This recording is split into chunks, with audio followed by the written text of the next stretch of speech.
Hi, this is Scott Garibay, and today I want to talk about the Marvel Multiverse role-playing game, the brand new 2023 tabletop role-playing game that was created by Matt Forbeck with inspiration from Gary Gygax and from Dungeons & Dragons directly. It's a fantastic the rules system is absolutely amazing. And what I want to talk about today is my first custom-built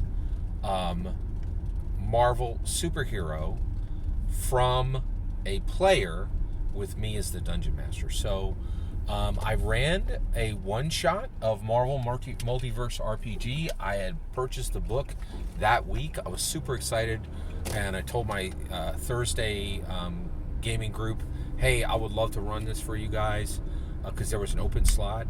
And they were like, great, and we actually had 5 players, which was fantastic. And I did not, and then at the end, which was really fantastic, one of the players said, hey, I would like to build, in the first session, they played Wolverine. This is my Titanium player. So my Titanium player played Wolverine in the first session, played him very well. And then he said, hey, I would really like to build, I specifically would like to build. I would specifically like to build a custom character from the ground up. Right? Very cool. I thought it was a really neat idea, and so we got together. And so I said, okay, listen, Wednesday night, I'll meet you at the FLGS, and we'll build from the ground up. And it's exactly what we did. So it took 2 hours. Right? I would highly suggest that you get together with one person, and then also, honestly, I thought it was really helpful to do a one-on-one build, right? And it is involved, and I think one of the reasons why it's really involved is you are doing what Jack Kirby and Stan Lee did, but it's guided. Right? And what's really incredible is Matt Forbeck. I truly believe this is the heaviest lift that any tabletop role-playing designer has done since Gary Gygax initially built Dungeons & Dragons. It's absolutely astounding because basically the origins, the backstories, and the powers, right, combined together with traits, tags, and powers, right? And it is truly astounding, and the biggest thing is the powers are so extremely well organized, right? They're organized into power sets, and they're organized into power trees. And essentially, every power has, most powers have a prerequisite, right? So because of the prerequisites, you can build all the way up. But basically, this book has dropped every single possible power set to build anything in the Marvel Multiverse. And what's really astounding is because the Marvel Multiverse is 62 years old, it's anything in fantasy or sci-fi. It's incredible, right? So, and I think, and really, when you look at what Matt Forbeck did, and this is the point, right? Gary Gygax systematized Loader, right? And Loader was so iconically American fantasy, right? Not British fantasy. Yes, we can have that discussion. Come at me in the comments, right? Loader is 100% American fantasy, okay? So basically, Dungeons & Dragons is systematized Lord of the Rings, okay? I'm going to set that on the shelf there. Matt Forbeck's Marvel Multiverse RPG is systematized Marvel. 62 years of it, and Marvel is every power set from science fiction and fantasy, which means Marvel is American genre.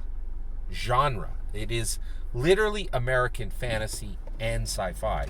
And if you pay attention, Forbeck has fully surpassed Gary Gygax in the power set, in that Gygax brought us American Fantasy. Forbeck in 2020, Gygax brought us American Fantasy in 1974. Forbeck brought it, standing literally on the shoulders of Gary Gygax's legacy, because it couldn't have been done any other way, right? Has brought us American Fantasy and sci-fi in one package. It is astounding. So my buddy, my Titanium player, comes forward, and what does he build? He builds John Doe. That is the character's name.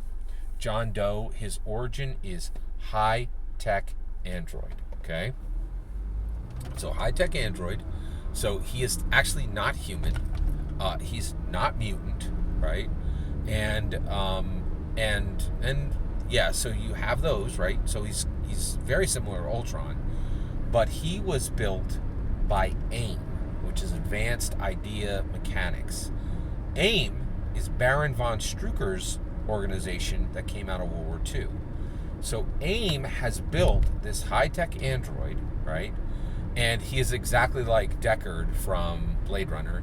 He does not understand that he is not, that he does not understand that he is a high-tech android. He actually believes he's a mutant, right? Now, once we set that into place, we chose, I limited my player, my Titanium player, to rank 4. Why did I do that? Well, my rank 4 my Titanium player is extremely good at mechanically building characters, right? And so the reality is, I think by capping him at rank 4, if I have any other player come in at rank 6, there was one other player who possibly, there's one other player I think at the table who could bring in a rank 6 and surpass the power of my Titanium player, but currently that player is not in this campaign, right? So the reality is, I think, from what I've seen and the experience I have with the people at the table, I think rank 6 characters chosen from the book are going to be actually as capable as the rank 4 in my Titanium player's hands. Very smart guy, extremely adept at building characters. But one of the things I was really impressed with is this was a very strong narrative, right? So John Doe is a high-tech android built by AIM, and so I was like, well, this is a hero game, so how is he going to help the heroes? So one, I said, next Thursday, one of two things is going to happen. So the way I invite, so this is an FLGS game, right? And the way I run it is I say, hey, I'm running this. If you're free, join us, right? And I just send out to a group of players, right? And I could have just my Titanium player next week, in which case that's going to be really unique, because that lets me tell this story that's totally focused on how, and actually I can tell a villain story, like I could actually, do an entire session where he's doing, villainous things, right? Because it will give us that chance to arc up, right? But if we're blessed and we get other players, right, they're gonna choose traditional heroes, right, from the book, right? And they really don't have any. Now, actually, I had one of the nice things is I had another player come to me and say, "Hey, how's your build session going?" I was like, "It's going great." And he's like, "Can I build before next week?" And I was like, "Yes, I got some time on Saturday or Sunday." So if we have time, we may have another custom character. But if the other characters show, this player had, the Titanium player had a plan and said, what I'll do is I will say that AIM has specifically been assigned, or has assigned me to go and aid with this other, to aid these heroes and to gather data about them, right? So he'll be doing heroic actions, but gathering data about the player characters. Now, the reality is, this isn't my optimum solution. I really don't like evil campaigns, but one, I make that very clear to everybody, and the reality is, it's give and take, right? So I would have much preferred this player just chose a straight hero, right?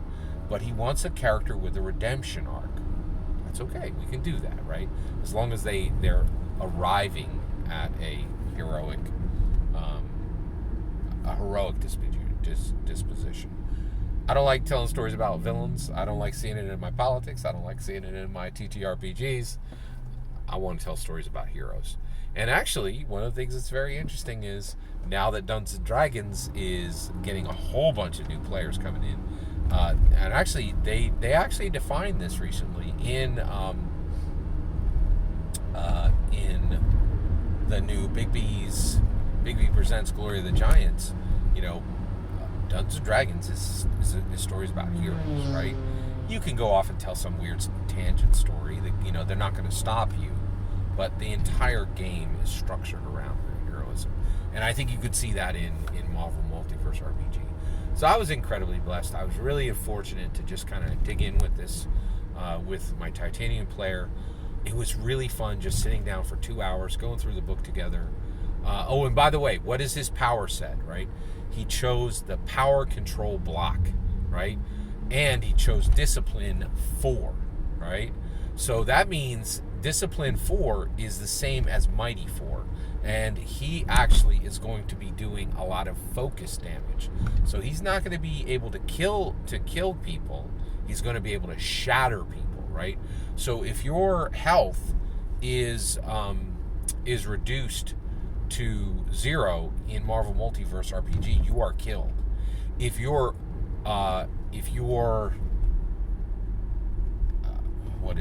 your focus is reduced to 0, you are shattered, right? Which means you're literally stunned and can do nothing, right? You're literally shut down.